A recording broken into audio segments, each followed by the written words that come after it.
Hello, everybody, and welcome back to Double Play. I'm Ryan Donahue, joined today by Jack Smith. I think he's going to be on that side. That's how he is on the Zoom. But baseball is over. It's been over for just over a week now.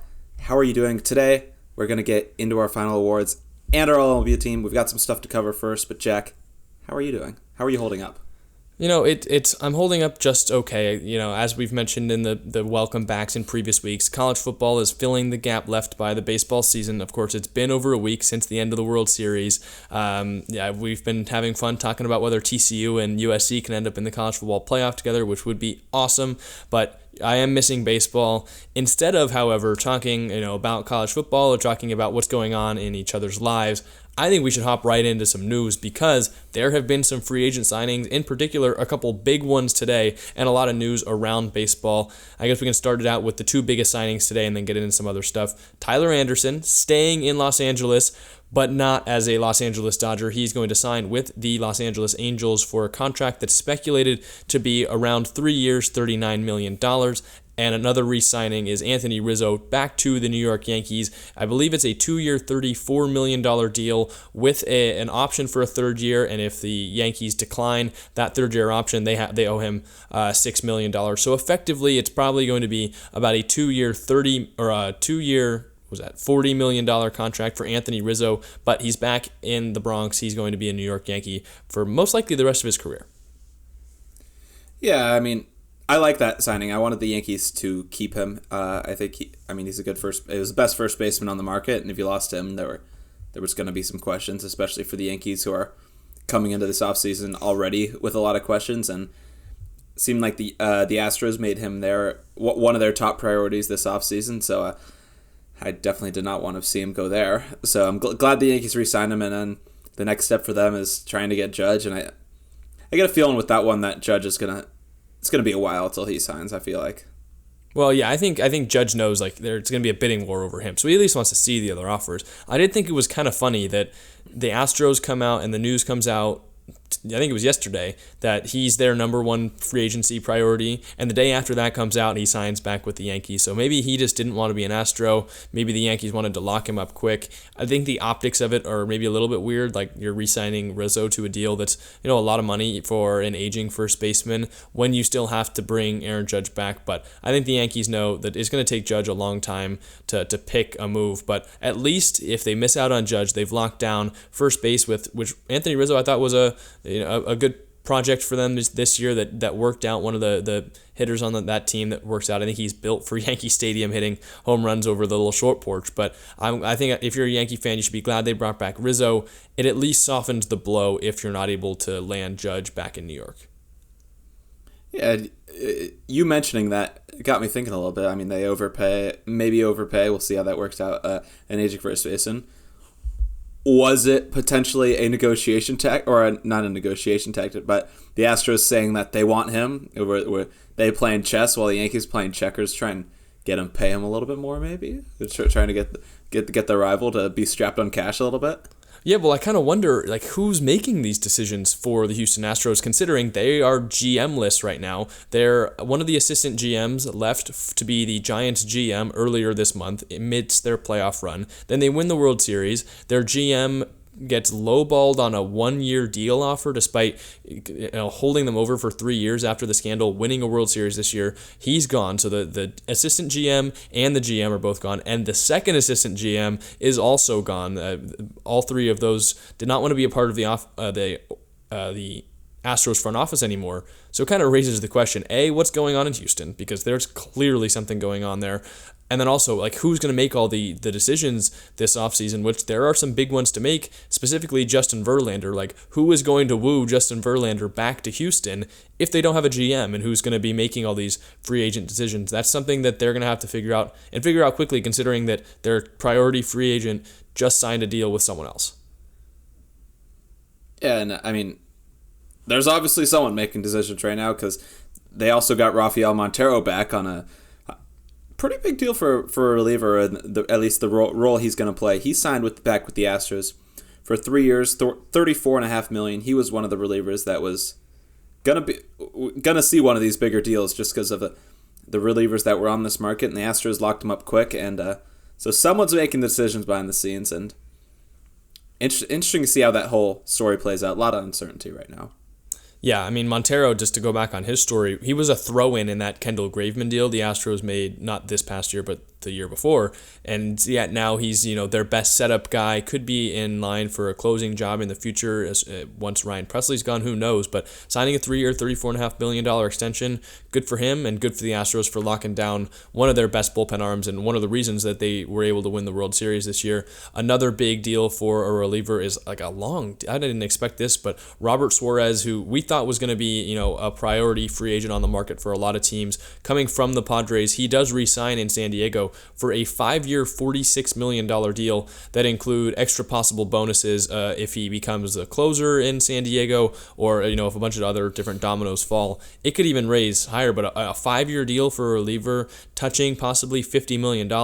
Good for him to be able to lock down all that money as not even a closer. I think that's great for San Diego to get back one of the best relievers in baseball this year, and good for Suarez to be able to land that payday. I do agree. I think it's good for both sides, but I'm not sure if I like the deal for the Padres. It's good for them to get him back, but I mean, he's a 31-year-old. You're signing a 31-year-old reliever to this long-term deal, and we've seen older relievers perform greatly for teams, but you usually see it for like one season. They have a great season. A 5-year deal locking up that much to a guy that at least isn't for now going to be your closer. Not sure if I like it for the Padres, but I mean, at least they get him back, and it will be a good addition at least immediately for the bullpen. And kind of completely switching gears, it kind of seems like the Padres could be in sort of a win now. There's just a lot of uncertainty with Soto, Machado, a couple guys, Profar, Hosmer's gone now. Will Myers has got. So there's just a lot of uncertainty there as well. So it'll be at least good for the time being, and we'll see where it leaves him in a few years down the line. For Suarez, I think it's pretty cool considering he was a 31-year-old rookie last year. So he's probably coming up. He's been in the minor leagues for so long, thinking, I just want to stay here for a day or two. Ends up pitching really well throughout the entire rookie season, and he just walks his way into $46 million after being a rookie at 31 years old. I think that's a pretty great story, and I'm sure he's going to enjoy that contract. I think he will continue to pitch well, but I think you're right, too. It's a lot of money and a lot of years to sink into a reliever who came up late, and you've only seen one season from, who's not going to be your closer. A couple other rumors on the free agent market before we get into our final MLB awards. One includes the Dodgers. Clayton Kershaw is allegedly close to a 1-year deal to return to LA. That started to materialize. I haven't heard much about it since, but it seemed like he was going to be back and plans on being back on a 1-year deal similar to the deal he signed last offseason. And then also Jacob Degrom is reportedly interested in signing with the Texas Rangers. Again, we haven't seen anything specifically materialize, but it was reported last week or earlier this week that he's told the Texas Rangers that he's interested in signing with them. Now, whether that means he's interested in completely signing with them and getting it over with now, or letting him know that he's interested, he wants them to make a pitch, and they're one of his teams. I am putting together my predictions for TikTok and Instagram and all that. I predicted Jacob Degrom to sign with the Texas Rangers, and I think it's definitely a rumor worth paying attention to. I think it's definitely a possibility that Degrom goes to the Rangers, and I would love it for the Rangers, at least what they're doing, but I'm not sure if it's the right move for them to make right now. I mean, he's 34, 35. I think he just turned 35 pretty recently. So 35, we haven't heard much rumors about what the deal would look like for anywhere that signs him, but it'll be a multi-year deal, a very expensive deal. And I mean, we saw the Rangers be big spenders last offseason and proceed to lose around 90 games. I don't remember their exact record, but they weren't competing in the AL West. And so I feel like this move would help them and get them closer to Needle, but I'm not sure it would do much for a playoff run potential for the Rangers. But it's good to see them at least spending some money, and then they're trying to be successful, and you can't fault them for that. But there's a lot of other holes that this team would still need to address if they do sign DeGrom. Yeah, I mean, he was slot into, I think, an up-and-coming rotation. You've got John Gray, and possibly even next year or the year after, you've got both Kumar Rocker and Jack Leiter. So, I mean, can you imagine those 4 right-handed arms in whatever order you want to put them in? But I think it's a good fit for the Rangers. What I don't understand is why is Degrom interested in stepping back from an 100-win team in the New York Mets. With all the rumors swirling around, he might be interested in another 100-win team who won the division in the Braves, or other potential teams that are playoff contenders to play for the Texas Rangers. It doesn't really make all that much sense to me, considering the caliber of pitcher he is and wanting to possibly win another World Series ring before his career ends. I'm just confused as to why the Texas Rangers are interesting for him. Yeah, the question I can't answer, and no one can really answer unless you're close to him, but Texas is clearly good at signing some big time free agents to some big time contracts. So whatever they got going on, it's alluring to big free agents. I mean, I think it's the cheap housing. I think it's all the big mansions Texas. Out in Texas. Everything's bigger in Texas, so who knows? It's not like he's like Clayton Kershaw either, and he's from that area. We'll see, though. I think it's definitely a realistic possibility that Jacob Degrom finds himself in a Texas Rangers uniform. Maybe he's just looking to pitch against the Astros and be in a division in a couple years that could be winnable. Who knows? I mean, We'll come to find out, and I think each day that passes that we don't have an episode, we're going to have to rack up, a lot of news for the next week, because it seems like some free agents, like last year, want to get some stuff done or stuff over with pretty quickly. You talk about Anthony Rizzo and Tyler Anderson just today, so I'm sure when we talk to you next week, we'll have some other updates. Make sure to follow us on TikTok, Instagram, and Twitter to see our free agency predictions. They first go up on Instagram, and then we kind of have them on TikTok as well, but I'm going to try and get as many out as possible. Unfortunately, didn't get the Anthony Rizzo re-signing prediction out before it happened, but just know I had him going there, and I would also admit I would be wrong on Tyler Anderson. I had him going to the Blue Jays, so not going to hit all of them out of the park, but I'm feeling confident about a good amount of them. We've got a couple out already, but let's get into our awards. We were planning on doing all the awards the MLB hands out, and then also doing some separate double play awards that we're going to be separate on as well, so that we can highlight as many different players. But for the ones that the MLB is actually handing out, we've got American League Rookie of the Year, the National League Rookie of the Year, both Managers of the Year, both Cy Youngs, and both MVPs. Ryan and I were actually able to agree on all of these, so we decided to name them the official Double Play Awards for the season. We didn't limit ourselves to the finalists named by the MLB. We didn't go off what we think is going to happen and who we think is going to win, and some awards have already been handed out. These are solely our picks for who we would give the awards to. Ryan, do you want to start us off going with American Rookie of the Year before we work all the way down to MVPs? Yeah, we talked about how these aren't predictions, but we went with the same pick as was announced yesterday by the MLB. Julio Rodriguez wins American League Rookie of the Year. He had an amazing rookie year that was an all-star season and leader of the Mariners on their way to their first playoff berth since 2001. He slashed 284, 345, and 509 slug with 28 bombs this year. He was unreal. 25 stolen bases with 75 RBIs. He put up a 5.3 WAR at 146 WRC plus. He was amazing for the Mariners this season, and he definitely deserved this. I know you wanted to go Adley pretty badly. See what I did there? You go. This isn't the rap punishment. What are you doing? Yeah, you wanted to go with Adley badly, but I think if we saw Adley play a full season, we could definitely say. I mean, saw what Adley did. He came up a little later, but he was phenomenal this time as well. But Julio Rodriguez, he was amazing, an all-star. He wins this award. Yeah, I think it's an important distinction. I wanted to go Adley based on just the player I think he is, but when looking at the stats, like I know that Julio is the Rookie of the Year, so I think that Julio Rodriguez deserved to win it, and I think we agree that he should be the winner. A 146 WRC plus, 25 stolen bases. I think he was one of many players, or a couple rookies this year, with 25 stolen bases and 25 plus home runs. 5.3 WAR. He was up there among the American League lead for WAR, up there among the lead for outfielders in WAR in the entire MLB. No one deserves it more than Julio Rodriguez. He's going to be, as I've said, I think since we started talking about him preseason, I think he's a future MVP, and I think he proved that in year one. Let's get to the NL Rookie of the Year. While we agreed with the MLB on the AL side when they handed it to Julio Rodriguez, we're We're going to disagree with them on the National League side. They gave it to the Braves' Michael Harris Jr. We're going to opt for his teammate Spencer Strider. 131 innings pitched for the Rook, 2.67 ERA, 13.81 strikeouts per 9 innings, and a 4.9 WAR. Him and Harris were neck and neck. I mean, if I had it my way, I think that we could have just said the co-rookies of the year with these two. But I think Strider, for what he was able to do on the mound, striking out so many batters, even though he only had 131 innings pitched and Michael Harris played in some more games than he did, I think Strider deserved it, even though Michael Harris got the actual award.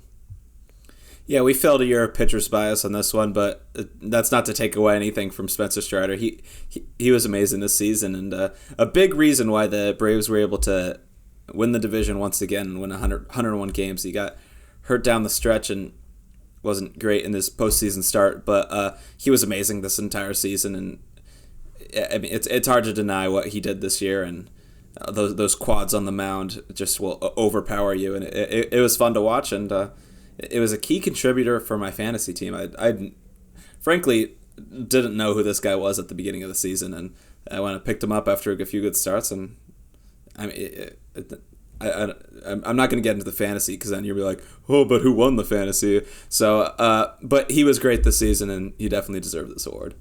Well, I had Michael Harris too, so I had an argument either way that we went. But yeah, both of these guys win Rookie of the Year, and pretty much any other year, it's tough that you have to pick between two teammates who are so deserving of the award. I'm glad Michael Harris earned it in real life so that we could give Spencer Strider the just equally as important Double Play Rookie of the Year award. Let's get into AL Manager of the Year. I just got a notification. Our pick differs from who was actually just awarded it in the MLB. The MLB gave it to Cleveland's Terry Francona, who definitely deserving of the award. Great story, but I don't think you can give AL Manager of the Year to anyone other than the Baltimore Orioles' Brandon Hyde. Oh, yeah, absolutely. I mean, they lost 110 games last year. Many, including myself, predicted them to lose 110 games again.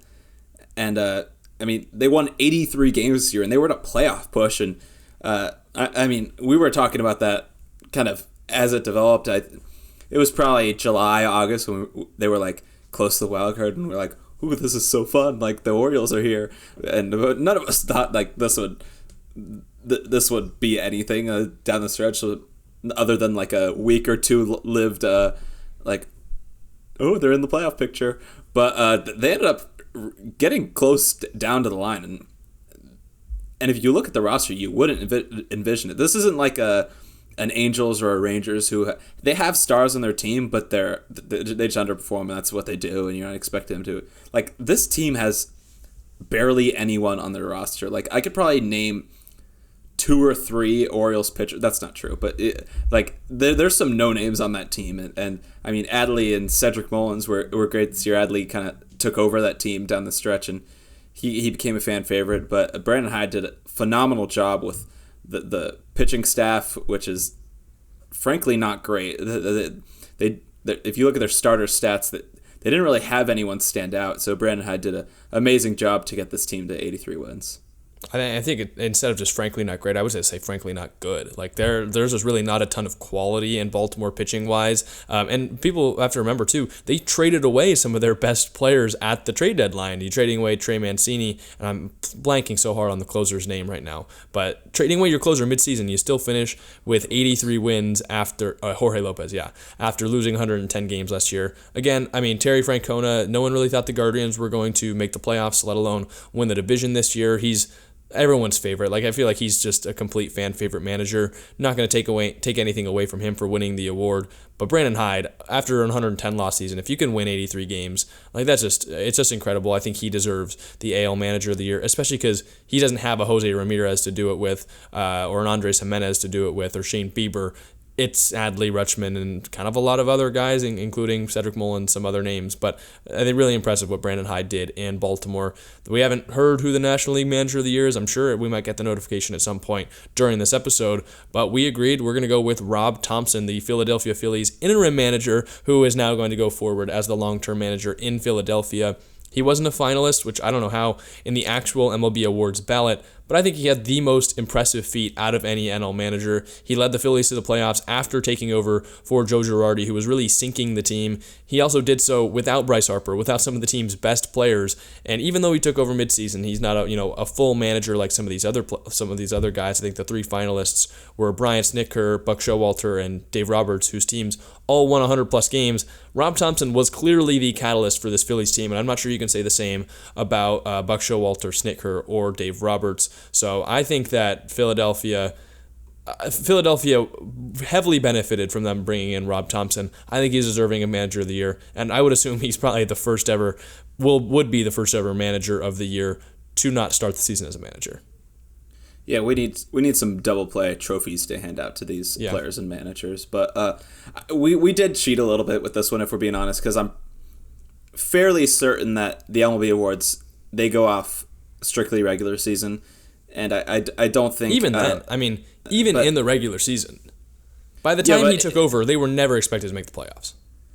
Yeah, but if we're being honest here, if they lose to the Cardinals in two or three games, we're not talking about them here. It is a little bit of a recency bias with that one, but that's not to take away from anything that he did. I mean, he was great in his time in the regular season, then made some great decisions and there was a couple questionable decisions there as well, but he was the reason that they got to the World Series, along with some clutch play from their players. But he made some ballsy decisions that paid off for them down the stretch, and he definitely did a great job in his role. And I think we both agreed that he should win this award. Yeah, and I think that MLB does a decent job with awards in general, and I didn't have a problem with a ton of the finalists, but just the fact that your three finalists in the National League were just guys that just have super teams, to be completely honest, with the Mets, the Braves, and the Dodgers. Yes, they all won 100 games with the three best records in the National League, but I think that the MLB could strive to do a little bit more with maybe the Manager of the Year award, honoring guys like Brandon Hyde or Rob Thompson, or even Olivier Marmol of the Cardinals, who wasn't expected to win the division and yet still overtook the Brewers and made the playoffs in his first season as the Cardinals manager. I think some of those guys are just more deserving than the guys who are leading super teams that are going to win 100-plus games. But I don't know if you share that same opinion. It's just a little distaste I have for the Manager of the Year award. Yeah, I think that award usually goes to either the manager with the best performing team in the regular season, or a team that overperforms. The Giants did have the best record, but I think of the Giants, you see them only win 100 games. I think Kepler still wins that award last year. Mm-hmm. So I think they do very much weigh regular season success and where you end up at the end. So I think this has always, at least in recent memory, and will be for some time, if you get into the playoffs, you're in contention for this award. And I think if you miss out on the playoffs, you probably won't be a finalist like Brandon Hyde. I think if you see the Orioles squeak into that third wildcard spot, I think there's no question that he would have won the actual award from the MLB. Yeah, I think it'll be funny to see, if Dave Roberts actually wins this award for having the best record in baseball this year. Everyone has a completely negative view on Dave Roberts' season as a whole, but if he wins Manager of the Year, I just think it would be pretty funny. I would assume they give it to Buck Showalter. I don't know. I'm not really sure. Snitker did get the better of him winning the division, but Showalter inherited not as great of a team, and in his first year was able to make the Mets much more competitive. I don't know what your prediction would be, but I'm going to guess they give it to Showalter. I was honestly leaning towards that they would give it to Dave Roberts. I just think, like I said, the way this award works, they won, I think it was 111 games. I think that's what they're going to lean over Showalter or Snitker. Yeah, you can give it to either of those guys. Even though the Braves won the World Series last year, they didn't have a great regular season like we know. So I think I could see it going to anyone, but if I had to guess, I'm kind of leaning that they might give it to Dave Roberts. Yeah, I would definitely laugh about that. Let's get into, which I think are getting announced tomorrow, the AL Cy Young and the NL Cy Young. Starting in the American League, I think both of these awards are no question. I would assume we're going to match with the MLB. The American League, it's Justin Verlander, and I don't think there's another option for the winner. 175 innings pitched, 18-4 with a 1.75 ERA, 9.51 Ks per nine, a 6.1 WAR. Even though he missed time, He was fantastic. This is maybe even better than his MVP season. Having a 1.75 ERA across 170 plus innings is just ridiculous. Justin Verlander was at his best this year. I think he definitely deserves the Cy Young.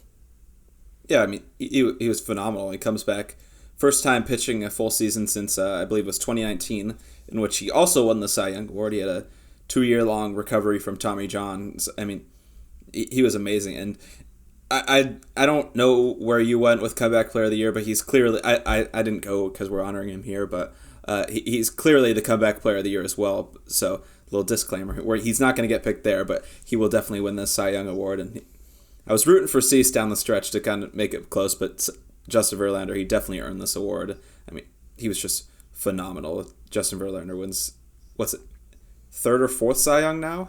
I mean, he got at least 2 I know of.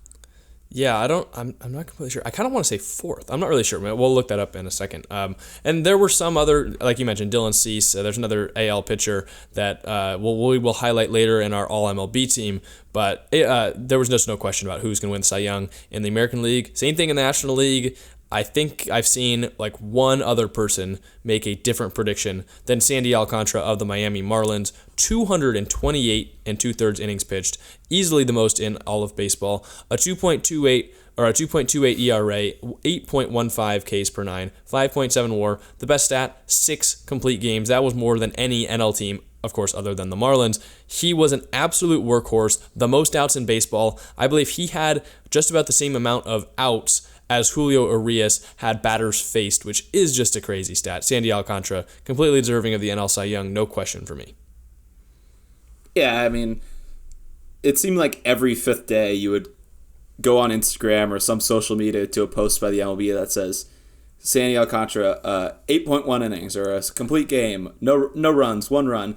I mean, it's just doing, every start he was going 7+ innings at least, and I mean, he was dominating while doing it. It wasn't like a guy like Aaron Nola, who was also phenomenal this year, but he was a little less efficient in terms of ERA. I mean, Sandy was able to be the workhorse in innings while also keeping the runs allowed down. He was just amazing this year, and it's fun to watch. Yeah, now let me raise up a question for you. If we had to give an All-MLB Cy Young, name one overall Cy Young, which season are you taking, Verlander or Alcantara? Of course, Sandy's got the innings, but Verlander with the 1.75 ERA is pretty crazy. I think, oh goodness, I would have to go Verlander. And I think I'm going to defer to which season would I want my team to have, like a player on my team to have, if that makes sense. I mean, you get roughly 50 less innings, but I mean, Verlander 1.75. You know you're getting like 6 to 7 innings every start where he's giving up 2 or fewer runs. When Sandy wasn't far off of that, 7 or 8 innings where he was giving up around 2 runs. So both are phenomenal, but I think I might lean Justin Verlander. I'm glad you took JV because I think I lean Sandy Alcantara. I think it's so easy to say, yeah, he pitched 50 less innings.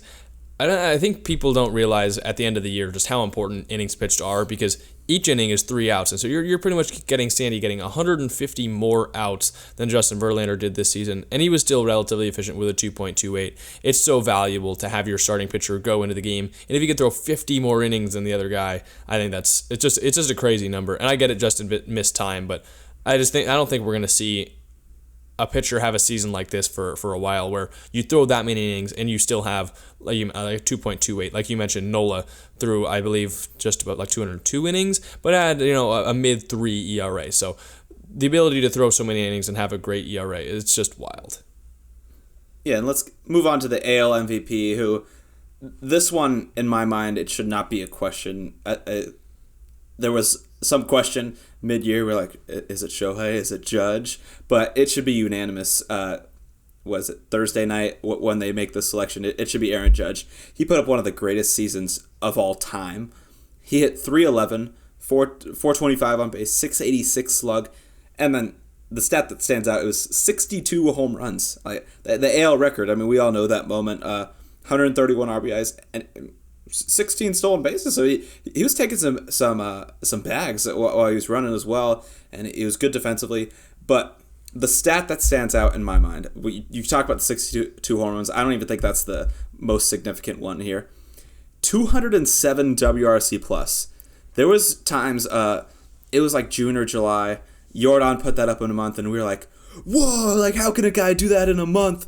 Aaron Judge did this for an entire 162 game season. Like, this is absolutely ridiculous, and not even to mention 11.4 WAR. If you're at like an 8 WAR for a season, you're talking about like one of the all-time great seasons, and he put up 11.4. It's just ridiculous to me. Yeah, I'm glad you mentioned the WRC plus because I was going to say the exact same thing. Like we had Trout, I think, a month go to above 200. I think Bo Bichette for a month was like flirting with 200, and then the Jordan one, 207 for an entire season. It's just wild. And he even had times, it's not like he's a DH like Jordan. He had times this year where he was playing right field. He had times this year where he was playing center field for the New York Yankees, the team that has the most pressure, I would argue, in the entire MLB, or at least the American League, if you want to say the Dodgers and the National League. Wearing the pinstripes means so much. You have the fans in New York. They're completely unforgiving. Judge has had health problems in the past. He had so much pressure on him just throughout the entire season, including when the Yankees, the entire rest of the lineup wasn't hitting. Judge stepped up. He never slowed down. 11.4 WAR. That rivals the prime Barry Bonds seasons. There's no question for me. AL MVP is Aaron Judge. Shohei Ohtani had a fantastic season. Jordan Alvarez was great. You didn't have a couple of great second basemen in the American League, but Judge pretty much doubled their WAR, and he was just unreal this year. Yeah, there shouldn't be a question. Aaron Judge, easily AL MVP, and if you want to go total league MVP, it's Aaron Judge too, like we said. But and I might take half of Judge's season as one of the MVPs. Yeah. I mean, it was ridiculous. And going on to NL MVP, a guy who was great this whole season, and a guy I did not think would kind of hold up his great season, but he did. Paul Goldschmidt is our National League MVP award winner. Yeah, of course, this was, I think, a little bit more contested than the American League. It's hard to contest with 62 home runs in the AL. But I've seen a lot of people picking Nolan Arenado for NL MVP. I think even you thought it might be Manny Machado, considering the stats. But in the end, I mean, Paul Goldschmidt, outside of WAR, which definitely it does not give him an advantage considering he plays a less important defensive position at first base, every other stat in the stat book favors Paul Goldschmidt. He had a .317 batting average. That was better than both Machado and Arenado. .404 on base, .578 slugging. He hit 35 home runs on his own, even for not being, a primary home run hitter like Aaron Judge. 115 RBIs, 12.1 walk percentage. He himself had a 177 WRC plus. All of these stats were just a little bit higher than Nolan Arenado and Manny Machado. I think if I had to tier it out, go Goldschmidt, Machado, and Arenado. But I think great season for those two Cardinals guys. But Goldschmidt wins it, just edging out both of them. WAR, it doesn't favor his season. I think Machado led the entire National League. But playing first base, you're not going to get as much boost from defense, even though Goldschmidt's still an above-average defender. I think he had the best hitting season, and he was still right up there with third baseman who obviously get favored by WAR. He was great. Paul Goldschmidt, NL MVP. Yeah, I mean, no question in our minds that he deserved it, but I'm interested to see if he does win it, because I hope he does. There's been some talk that him and Nolan Arenado will steal some votes from each other, and Machado could prevail. So I think this is going to be a close race. It definitely won't be unanimous like I think Aaron Judge should be, but in our minds he deserved it. He's our NL MVP. He gets our imaginary trophy. But yeah, it'll be interesting to see how it goes down on Thursday. I really hope he does. I mean, we watched, obviously, Paul Goldschmidt when he was with the Diamondbacks watching the Giants and the Dodgers. He's a guy that I think is totally deserving of making the Hall of Fame one day and winning an MVP, which I think would solidify it now, but in the eyes of the voters in the future, that's just something they can look at. It's a tangible thing. It's like the Paul Goldschmidt, MVP winner, this many time All-Star, he can definitely get it. If he doesn't, he might have a harder time. I really hope he wins it. I know him and Arenado might kind of fight against each other for that St. Louis voting base, but I really, really, really hope he wins it because I think it would really boost his Hall of Fame case. One of the better guys in all of baseball, and I think he definitely deserves to win MVP. Absolutely. All right, let's get into our individual awards. Of course, we all agreed for those. If you guys know us, though, we're not going to completely agree on everything when talking about baseball. So we decided to split apart for some individual awards. We're going to hand out Comeback Player of the Year, Surprise Player of the Year, Breakout Player of the Year, and then also Moment of the Year. Ryan, do you want to start us off with your Comeback Player of the Year? For the comeback player of the year, I went a little bit boring on this one. I didn't go Verlander, like I said earlier, but there wasn't a big guy who, like Trey Mancini last year, who came back from cancer. There wasn't like a crazy one like that, but I went Mike Trout, who played phenomenal. He did get a little banged up this year again, but when he was on the field, he played 119 games, a 176 WRC plus. He was on pace for an 8.1 WAR, which I mean that would have been second highest in the league, only behind Judge, who, like we said, put up one of the greatest seasons of all time. So I mean, he definitely would have challenged Judge for MVP. And could you have imagined if the finalists were Judge, Ohtani, and Trout, and then we're looking at the Yankees, who made it to the championship series, while the Angels were fourth in their third or fourth in their division, didn't make the playoffs. So it just would have been funny to me because I think as long as Trout stays healthy, I think we're bound to get a year where both Ohtani and Trout are MVP finalists, and I think it'll be funny to see wherever the Angels end up. But Mike Trout wins comeback player of the year for me after missing a lot of last season. Yeah, I think that's a good pick. You're right. There wasn't like a huge injury last year that really set someone back, and then they came back this year. I think that could have been Ronald Acuna Jr., but he just wasn't the same player this year. He's definitely playing through injury still, so we'll see. Maybe that could be him next year. For me, I went with one that was maybe performance-wise. A lot of people were heavily down on Francisco Lindor last year. He was only a league average hitter. Of course, he still played good defense, but a lot of Mets fans weren't liking the trade. A lot of people were talking about maybe Francisco Lindor has lost it. He came back this year and he responded to those critics by being the highest WAR shortstop in the league. He was a far above league average hitter, played some of the best defense at the position, and he returned, and he was one of the big reasons that the Mets were able to win 100 games and push the Braves for the division. So again, I'm not in love with this award because there just wasn't a ton of great options, but I went with Francisco Lindor. I think that he proved some doubters wrong, and I think he's back to that level that he was in Cleveland. Yeah, I mean, he was great as well for the Mets, and like you said, there was a couple guys there. Verlander is obviously the obvious pick because he's out for 2 years and then comes back and wins the Cy Young. So, but we gave him the Cy Young, so we didn't want to go boring with comeback player of the year, but we do want to mention that he would definitely win this award. Moving on to our surprise player of the year. This one I was digging a little bit for, and I ended up going with the homer pick. A guy we mentioned at the top of this episode, who is no longer a Dodger, Tyler Anderson. Because I remember Andrew Heaney got hurt in his first start of the year, and Kershaw was out. And I remember signing Tyler Anderson. I was like, okay, it's just like a depth guy. He'll probably be in AAA most of the year. He'll come up, be a long reliever guy. But and when Heaney got hurt, I was like, God. Now Tyler Anderson has to come into the rotation. And then he proceeds to be an all-star and has an amazing season. I think he was top 10 in Major League Baseball in ERA. He had an amazing season, and he was a very pleasant surprise for me.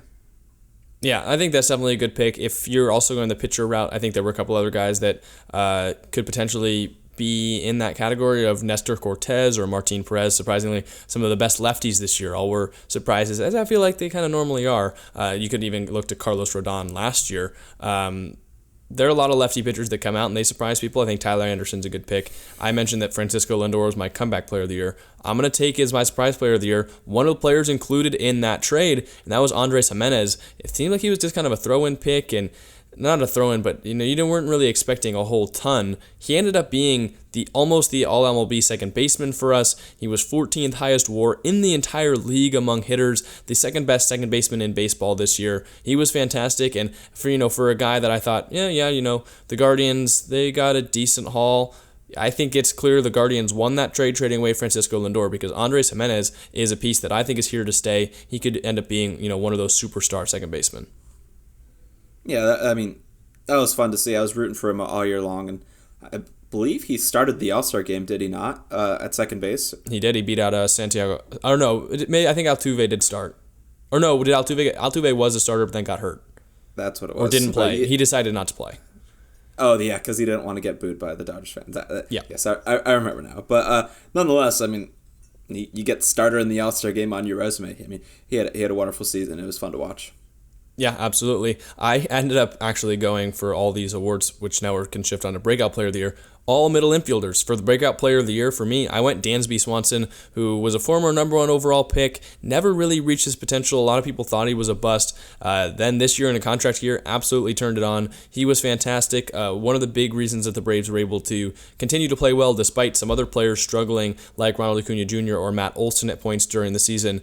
And I think he's going to make himself a lot of money in the offseason. He was my breakout player of the year, and a guy that I've really doubted for a long time. He finally played into that number 1 overall pick talent that he clearly has had. Yeah, my breakout for was a guy you mentioned who could have been the surprise. It was Nestor Cortez. Bro was trash before this season. I think you were looking. That's trash is like a nice way to put it. Yeah, maybe it was 2019 with the Orioles, or I think it was 20. He was with the Orioles in 2018. He had like a 7 ERA, and then got dumped, and then ended up on the Yankees and ended up. I forget where he was. Had a 15 ERA in 2020. Like, he was terrible, and that was when he was a reliever too. Yeah, and I mean, now he comes in as a starter. I think he almost outperformed Garrett Cole. Garrett Cole obviously had more innings because, I mean, like you said, Nestor was a reliever, so he wasn't like a workhorse, but he had a 2.44 ERA, and that's very much a surprise. That could have been a surprise as well, and I'm going to go breakout because hopefully he's here to stay because he's fun to watch. Another guy who made the All-Star team after really kind of being a nobody before this season. Yeah, I definitely agree. Nestor was one of the players that carried me in fantasy baseball. I had him, and then I dropped him going into the playoffs, and then picked him up again, and he had like some of the biggest starts of the year down the stretch. He even continued to pitch in the playoffs as well. I think the Yankees clearly have something there. I'm glad they stuck with him after he proved to be one of the worst pitchers in baseball, and hopefully he's here to stay because he's obviously fun to watch. Another good lefty. Moment of the year, I caved and I picked 2 because I think there's one that is clearly the moment of the year in baseball, Aaron Judge's 60-second home run, but I also wanted a pitching moment, and I know that you're going to have a dispute for this one, but I'm going with the World Series Game 4 no-hitter. It's not the same thing as a regular no-hitter. That being said, how often do you see a no-hitter in the World Series, especially in a game on the road, coming off of a game where you allowed 5 home runs by your starting pitcher? Huge for the Astros. I think the turning point in the World Series, which is the biggest series of the year, if you didn't know. And I think that's just a huge moment. The best pitching moment of the year. I wanted to throw it out there. I mean, I think it was cool and all. Like oh, good job, they threw a no-hitter. But I mean, I'll give you this. You weren't watching the game, correct? You were at club baseball practice. No, I could not. No. It wasn't even that big of a moment. Like they just came out. I'm not saying it's the biggest moment, but I think it's like it should have more recognition than it does. And I think it only didn't get the recognition it did because it's not like it clinched it. Like, that was for the Astros to get back to 2-2. Yeah, but the moment of the year is about the moment of the thing. Like people they just like went in there, did a little high five line. Like it was a good game and maybe like one of the biggest pitching performances of the year. But to call it the moment of the year, I don't think it was that big of a moment. Well, I don't know. If I was going to go with another pitching moment, I'm not sure I would go with. I mean, you have the Reed Detmers no-hitter, but again, that wasn't even a very big moment either. So I'm not sure what I would go with. But I think clearly the moment of the year was the Aaron Judge 60-second home run. I would also accept the Albert Pujols 700 home run mark. Those were, I think, if you're talking just national recognition, those were the two like moments of the year. So. Yeah, for me, I went a little bit sort of off the field with this moment. I could have gone those big homers like Aaron Judge, Albert Pujols, or Cal Raleigh hitting the walk-off home run to send the Mariners to the playoffs, send Seattle into a frenzy, but those all seemed a little bit boring to me.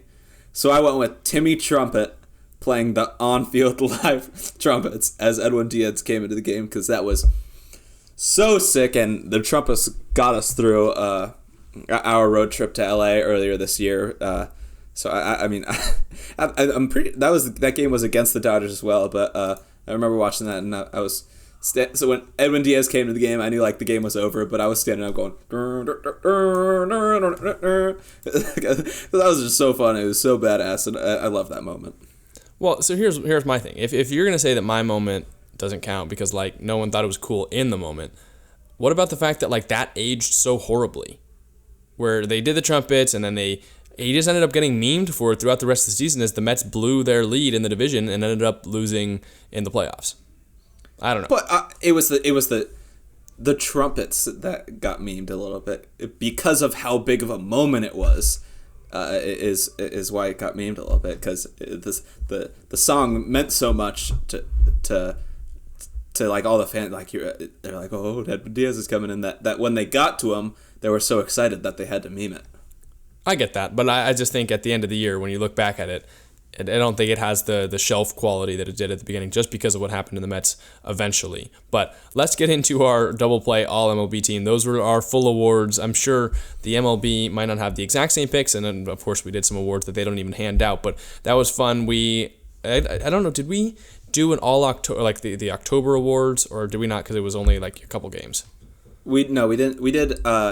I think we lumped that in with September, maybe. Yeah. Well, it was fun to get back into these awards. You're going to recognize a lot of the names as people that won monthly awards, and maybe we can go back in and see, hand out a Mr. Consistent, like who had the most monthly awards, most team of the month. I would assume it's going to be Aaron Judge, obviously, again, or Yordan Alvarez, who was the DH for a lot of the time. But a lot of these guys we saw on those monthly awards, and it'll be exciting to go into next year and see who wins those, because I think they hand out a real good blueprint for who's going to win the awards at the end of the year, because you had Julio Rodriguez winning Rookie of the Month, Spencer Strider winning Rookie of the Month a lot, and then, of course, Aaron Judge, Paul Goldschmidt winning the National League and American League Player of the Months.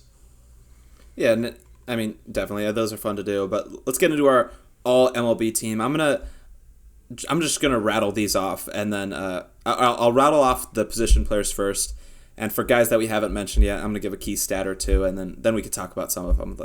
So let's start with the catcher. We're going to go how the positioning works. Catcher, JT Realmuto, I mean, he was a workhorse, 139 games at catcher, which is ridiculous. It seems like today there's a lot of load management going on with catchers. Posted a 6.5 WAR. Paul Goldschmidt obviously wins first base because he won our MVP. Jose Altuve just edges out Andres Gimenez, who you talked about. Altuve had a 164 WRC plus. Manny Machado, who was an MVP finalist at third base, he just edges out Arenado. Manny Machado gets a 152 WRC plus. Trey Turner and Lindor were very close at shortstop. We ended up going to Trey Turner on a coin flip technicality, so 128 WRC plus with 27 stolen bases. Aaron Judge, obviously, 207 WRC plus. That was the stat that stood out to me, like we talked about. Then Mookie Betts, 144 WRC plus, 6.6 WAR. Still put up a great season. Kind of a little bit under radar how good of a season he was. And then Mike Trout, who wasn't a qualified hitter, but still maybe the second best player in baseball when he was on the field behind Aaron Judge. Yeah, and then also you got to throw in there DH Yordan Alvarez. We didn't end up going with a utility. I don't know what the MLB normally does, but that's pretty much the whole position group players. There weren't many tough decisions. I think the ones that were close were Jose Altuve and Andres Gimenez. Shortstop was probably the closest with Trey Turner and Francisco Lindor, but I think Turner deserves it for being what I thought was the better hitter this season. And then the three outfielders, even though I was a little surprised to see Mookie Betts in there, they were clearly the three best outfielders in baseball this year. I think that all those guys deserve all MLB. I would assume that this list is exactly what the MLB goes with. I think it's the baseball writers still that decide those, and I feel, is it not, or is it players? I think it's fan voting. It is fan voting? I voted for it at least, unless it's just like a. Well, then I could care less about who actually wins that one, because fans tend to not know how to vote all that well. So this is maybe even a better list than the one MLB might put out. I think all these guys were deserving. We'll see if that's reflected in the MLB fan voting, but I honestly doubt it at this point. Now that I know that. It's funny you say that, because when I filled out my ballot, I voted for like all Dodgers players like 10 times. Yeah, well, there you go. So now you know this is why you listen to the Double Play podcast. You see our all MLB team and not the terrible MLB influenced list that Ryan has probably effectively ruined. And if you see Trey Turner, it's probably because the guy to my, what is this going to be, right? Is a dumbass. But let's get into our starting pitchers and relief pitchers. We decided to pick 5 starters for our all MLB team, and then 3 relievers to keep the ratio positive. and we didn't want to go with just one pitcher because there's so many we want to highlight, and then we'd end up just giving it to one of the Cy Youngs. So let's get into our 5 starting pitchers. Justin Verlander of the Houston Astros and Sandy Alcantara of the Miami Marlins, our 2 Cy Youngs, obviously have to be on that list. And then the other 3 that we decided to put on the list, Shohei Ohtani of the LA Angels, a 2.33 ERA, struck out a ton of batters. He was fantastic. He had to make his way onto this list somehow because obviously doesn't win MVP because of Aaron Judge, but what he did as a pitcher and as a hitter was fantastic, and this is the best we've seen him on the mound in his MLB career so far, so he obviously deserved to be on that list. I think Carlos Rodon of the San Francisco Giants also deserved to be on that list. 6.2 WAR, which is the second among all starters. I think he had the best balance of having the WAR stats that Fangraphs and some of those other statistical categories like to see. He was second only to Aaron Nola, but he was also just as efficient as some of the guys like Sandy Alcantara, even though he didn't throw 50 innings. In my opinion, I think he's the runner-up for the National League Cy Young. A good balance of striking out a lot of guys, having an efficient ERA, and then also just having whatever the WAR formula likes. He was the 4th starting pitcher. 5th guy, Dylan Cease of the Chicago White Sox. He really pushed Justin Verlander for the Cy Young all year. Just hard to compete with a 1.75 ERA when you have a 2.2, but in most seasons, a 2.2 ERA from someone who strikes out as many guys as Dylan Cease. A fantastic year. Those are our 5 starting pitchers. I want to start by highlighting Ohtani. You mentioned it's the best we've seen him on the mound, and I'm going to talk about a little outside of pitching here, but we saw him win the MVP last year, and we've talked about this before, because of he was a great hitter and a solid pitcher. You've never seen that before. This year, he was an amazing pitcher and a solid hitter. And if it weren't for Aaron Judge putting up one of the greatest seasons of all time, he would have back-to-back MVPs with that. And so I'm just hoping next season he puts it all together and it puts up his best pitching numbers and his best hitting numbers. And just imagine what that stats. That would be probably the greatest season of all time. If you don't consider last season this one of the greatest seasons of all time. But Shohei on the mound, it's just fun to watch. He'll go out there and blow by you, strike you out, and then he'll hit a bomb off your team. So he's just ridiculous what he always does. And all these guys, 2 Cy Young Award winners we already talked about. Rodon was great. He's just a high-volume guy as well. Not as much as Sandy, but he's a workhorse as well a little bit. And then Cease, I was hoping, like I said, he was hoping that he'd win the Cy Young, but he pushed for it. And he put up a great season, like you said, with a 2.2 ERA.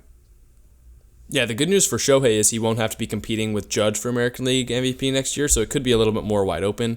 Judge won't be, blocking him from winning an MVP when he's in San Francisco.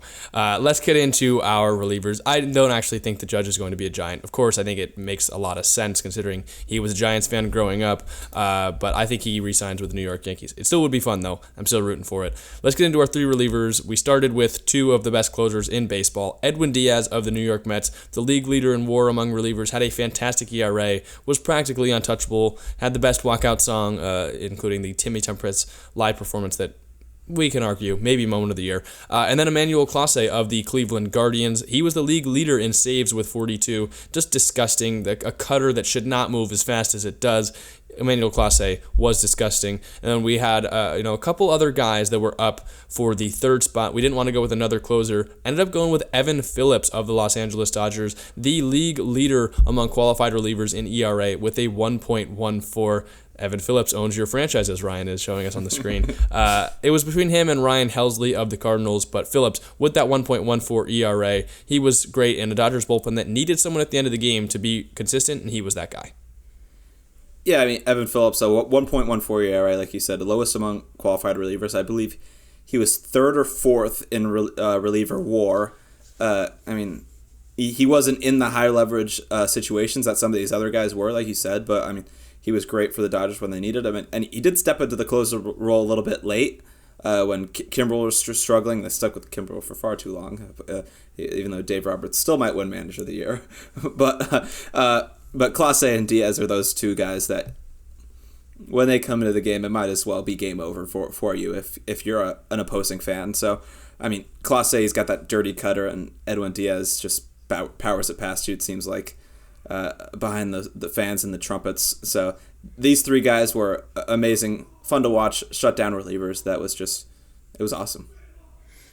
I don't want to bring this season to an end, but that's all we got. That's the All-MLB team. That's our full end-of-season awards. We've already recapped the World Series. Free agency's kind of already started. I think it's time for us to take a break. I think that's kind of all we've got for this season. It was a fantastic 2022 year. I'll let you, leave your final thoughts. Wow, I mean, it was a lot of fun this season. This is something that came to be kind of a little bit out of nowhere that we've had a lot of fun with, and we've mentioned this last week, but it's only the beginning. We're excited to keep this going, and we'll be back in just a couple short weeks to bring you some updated free agency stuff. We're gonna try out some new stuff this offseason, see what sticks, and I mean, we're still in a little bit of a experimental phase, and it's just going to be a lot of fun to see what sticks and what we like, what you guys like. And so if you're still here, we thank you guys so much for watching, and we love y'all. I think it is really cool, too, that the first season that we've got, the Houston Astros coming back winning the World Series. We're seeing one of the best seasons of all time out of Aaron Judge, one of the all-time Cy Young years with 228 innings pitched. There were just so many big moves, including the Juan Soto trade, that it was an eventful season that I'm definitely going to miss, but I'm excited to look ahead to the offseason, finally take a break, and then get into next year. Yeah, it was a lot of fun, and with that being said, I'm going to take us home here. If you're on YouTube, make sure you leave a like, a comment, a subscribe, and follow all of our socials you see right above us here. And if you are on the podcast platforms, Apple or Spotify, it's all down in the description. Go follow us. Go follow our socials. Our personal socials is linked as well. And we've had so much fun this season. Thank you, guys. We've been Double Play Podcast, and we'll see you in a few weeks.